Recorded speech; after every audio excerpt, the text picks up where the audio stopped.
There are people in this world who carry everything they've ever been. And you'd never know it just by looking at them. I want to tell you about one of those people. And I want to tell you about the young man who made the mistake of thinking he knew exactly who he was dealing with. The first time Brendan Osei walked into the Lakeshore Community Chess Club in Hamilton, Ontario, nobody looked up. That was fine. Brendan was used to that. He was 58 years old, built like a man who had spent decades doing something physical, but never talked about it, with close-cut gray at his temples and hands that were a little too steady for someone who'd just come in from the February cold. He wore a dark green parka, the kind you buy at Canadian Tire, not the kind you order online to look like you bought it in the mountains. He carried a thermos of tea. He sat down at a table in the corner near the window that looked out over the parking lot and the frozen edge of Lake Ontario beyond it, and he watched. The club met every Thursday evening from 6 to 9. It was mostly retirees, a few teachers, a couple of university students who came when they felt like it. The room smelled like old carpet and the lemon cleaner the community center used on the folding tables. Someone always brought a box of Tim Hortons Timbits. Someone always forgot to put the lid back on the honey cruller section. Brendan came back the next Thursday. And the Thursday after that, he never asked to play. He just watched, and occasionally someone would nod at him, and he would nod back, and that was the whole of it. The person who finally spoke to him first was Ruth Ann Gifford, 71, retired high school librarian, still sharp enough to beat men half her age and cheerful enough about it that they didn't mind losing. She slid into the chair across from him one evening, set up a board without asking, and said, "You going to watch all winter, or are you going to play?" Brendan looked at the board. "I haven't played in a long time." How long? He thought about it. 17 years. Ruth Ann raised an eyebrow. "Well then," she said, "let's see what you remember." He remembered enough that Ruth Ann didn't say anything for a very long time after the game ended. She just looked at the board.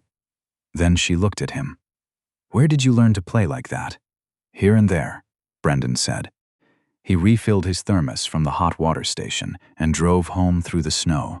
It's important that you understand what the Lakeshore Chess Club was before Kyle Mercer showed up. It was quiet. It was kind. It was the kind of place where people disagreed about the Rui Lopez opening and made up over Timbits, where Ruth Ann kept a small notebook of everyone's birthdays and brought a card, where a retired electrician named Douglas had been trying to beat his personal best game against himself every Thursday for 6 years and never once complained about it. It was, in the truest sense of the word, a community. Kyle Mercer was 26. He had won the Ontario Open Under-30 division 2 years running, which was genuinely impressive, and which he made sure everyone knew about within the first 10 minutes of meeting him. He had a rating, he said it often enough that Brendan eventually memorized it without trying, of 2,287, which put him solidly in the expert category, one tier below master, something he described as a temporary situation. He wore a hoodie with the name of a chess streaming channel on it, his own channel, which had 4,000 subscribers, and a logo he had paid someone on Fiverr to design. He had started coming to the club because, as he told Douglas on his second visit, the players at his usual club in Mississauga were honestly not worth my time anymore. He said it with the particular kind of cheerfulness that means the speaker genuinely does not notice how it sounds. Kyle was loud in a way that had its own weather system. He set up boards fast, explained moves while making them, annotated his own victories in real time like he was broadcasting. He was not a bad person. Not really, not at the core, but he had been the best player in every room he'd ever walked into, and that had shaped him in ways he didn't yet have the self-awareness to see. The first time he noticed Brendan, it was midway through March.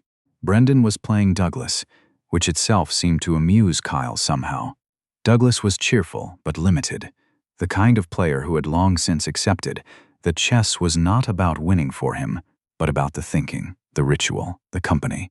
Kyle watched the game for a few minutes from 2 tables over, then moved closer, the way he always did when he saw something worth commenting on. "You're going to lose the bishop in 3 moves, he said to Brendan. Brendan moved a pawn. "Did you hear me?" "I heard you," Brendan said. The bishop was still there 4 moves later.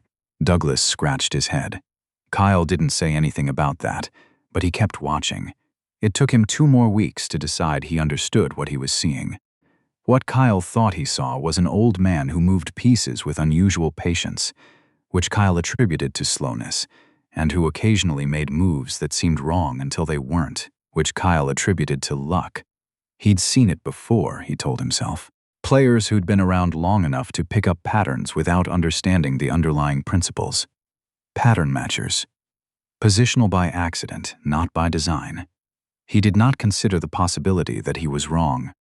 "You want to play a real game sometime?" he asked Brendan one evening, in the same tone someone might offer to let a child try their bike. Brendan didn't look up from the book he was reading, a paperback, no title visible, spine cracked from use. "Maybe," he said. "I could teach you a couple of things. I've been coaching. I do sessions online." Brendan turned a page. "I'm serious. I've taken players from 800 to 1400 in 4 months. You've got decent instincts. I could clean up some of the structural stuff." Brendan looked at him then. "Not long. Just long enough." "That's kind of you," he said. The tone was not what Kyle expected. It wasn't grateful. It wasn't flattered. It was just mild, unremarkable. The way you'd thank someone who held a door. Kyle went back to his own table. He replayed the exchange in his head, and somehow what he landed on was the old man was intimidated. Shy. Maybe he'd ask again next week. What Kyle did not know, what almost nobody at the Lakeshore Club knew, was who Brendan Osei actually was. Brendan had grown up in Scarborough, the second of 4 children, in a house where money was thin and books were not. His father worked 2 jobs, his mother worked 1.5.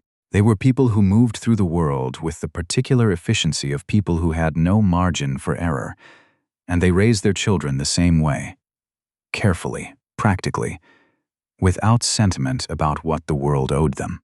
Brendan had discovered chess at 14 through a library program that no longer existed, run by a Trinidadian man named Mr. Allen, who wore the same brown vest every session and called every student young philosopher. Brendan had stayed after the others left every time until Mr. Allen started arriving early just to have more time to play him.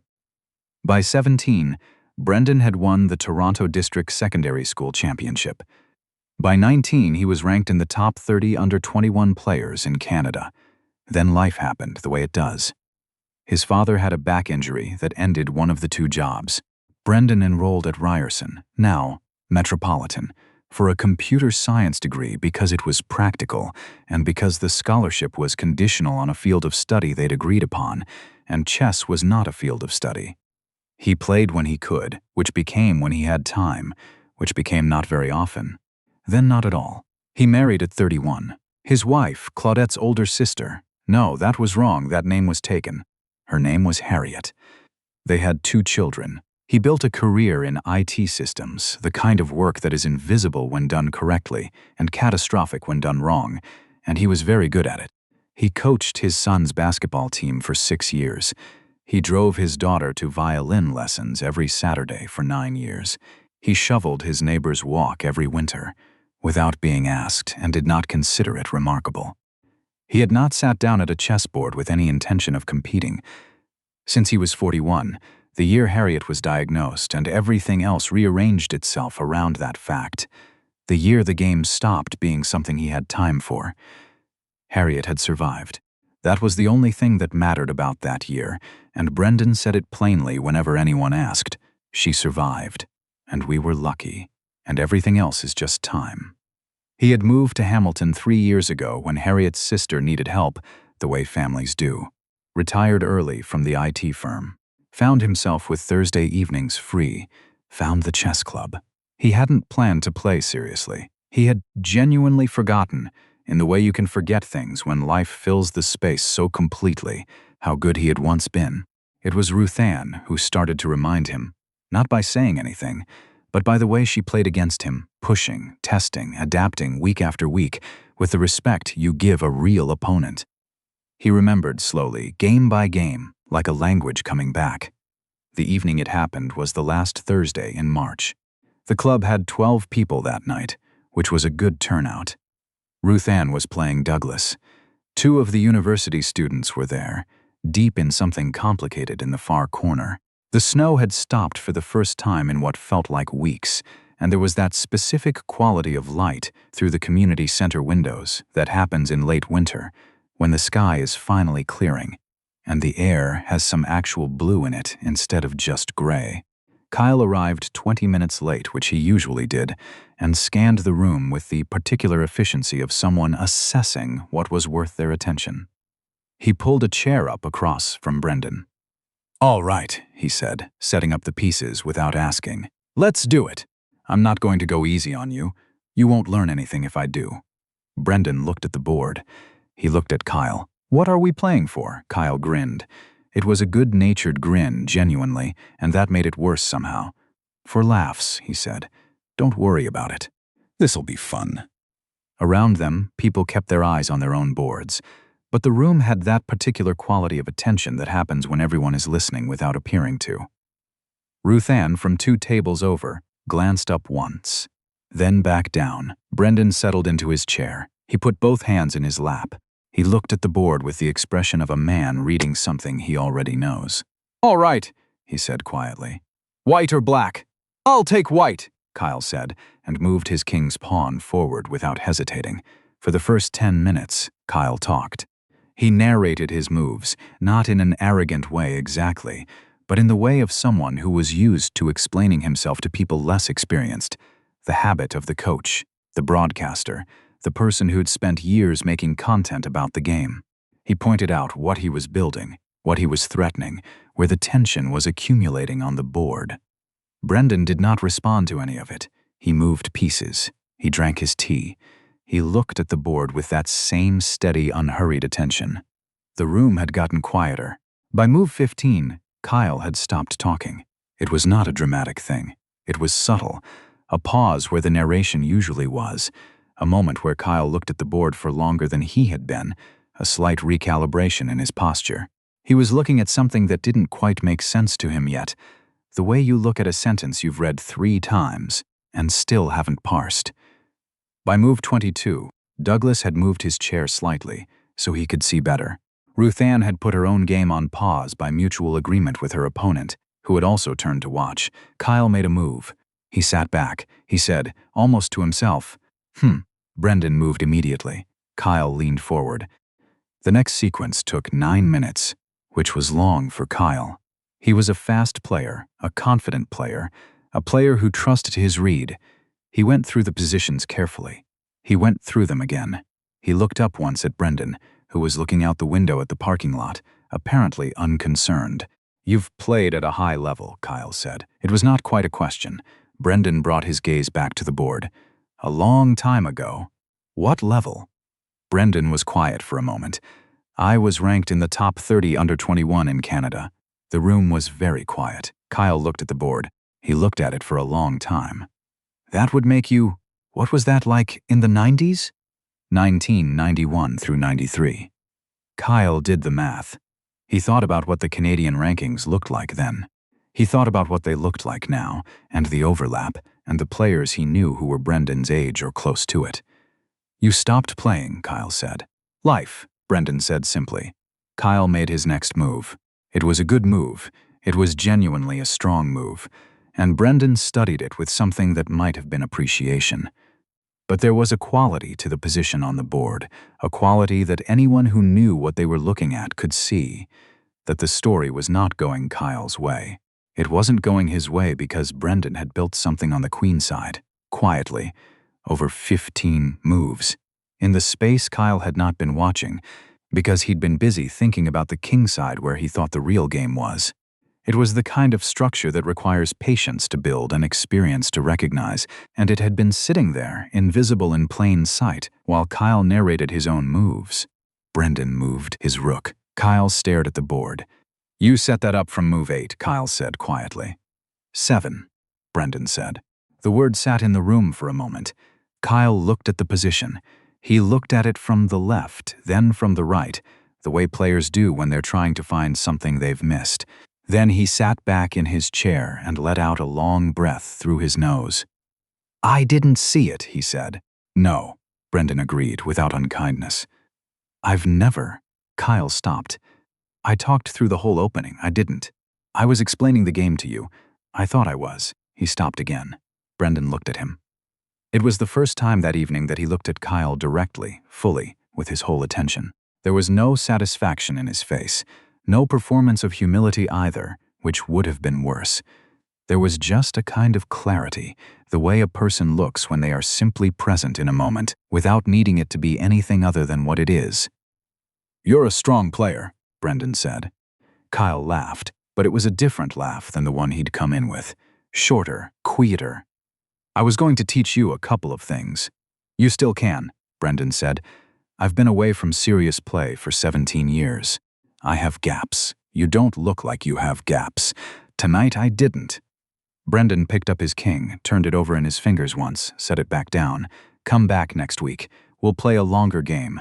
You'll find the gaps." Kyle looked at the board for another moment. Then he looked around the room. At Ruth Ann, at Douglas, at the university students who were watching without pretending otherwise now, and something shifted in his face. Not embarrassment exactly. More like the particular sensation of a room coming into focus that you had not quite been seeing clearly before. "How did you just sat there," Kyle said. "I was talking the whole time, explaining everything, and you just sat there." "I was listening," Brendan said. Nobody said much right away. Douglas went and got Timbits and brought them back to the table and set the box down between Brendan and Kyle, which was both a peace offering and a subject change, and exactly the right instinct. Ruth Ann went back to her game, but she was smiling at the board in a way she wasn't trying to hide. Kyle sat for a while and looked at the position, and then, slowly, started going back through the moves. Brendan let him, staying at the table, answering when Kyle pointed at a piece and asked why. Short answers. Specific. The way someone talks when they know a thing well enough that they don't need to surround it with qualifications. It went on for almost an hour. At some point, without either of them marking the moment, it stopped being a post-mortem and started being a lesson. Not the lesson Kyle had arrived planning to give, a different one. The kind you don't know you needed until you're already in the middle of it. At 9:10, Ruth Ann began folding up her board. People started putting on coats. The community center lights buzzed the way they always did when the evening was ending. Kyle stood up and put his hand out across the table. Brendan shook it. "Same time next week?" Kyle said. "I'll be here," Brendan said. Kyle zipped up his hoodie and went out into the March night, where the snow had melted off the pavement, and the stars were out for the first time in what felt like months. He would come back the next Thursday. And the Thursday after that. He would come back, and he would lose more often than he won for a long time, which was new for him, and uncomfortable, and ultimately the best thing that happened to his chess in years. He would stop narrating. He would start watching. He would begin to understand that the gap between expert and master was not primarily technical. It was attentional, and patience was a form of intelligence he had not been counting. He would ask Brendan eventually why he had never mentioned any of it. The ranking, the history, in all those weeks of watching from the corner. Brendan would think about the question for a moment, the way he thought about everything, fully, without hurry.